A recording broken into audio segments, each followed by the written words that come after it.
மென்மையை மேனியில் கொண்டவளே, இருள் காடெனும் கூந்தலை இடைவரை கண்டவளே,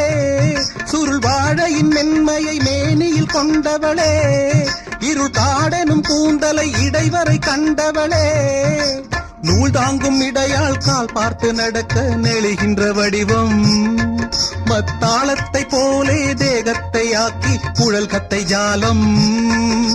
பாவை சூடும் வாடை கூட பெருமை கொள்ளுமடி,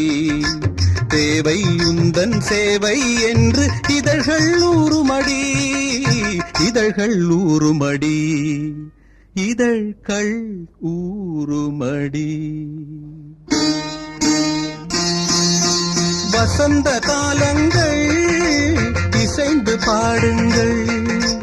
புதுமுகமான மலர்களை நீங்கள் நதிதனில் நாடி கவி பல பாடி அசைந்து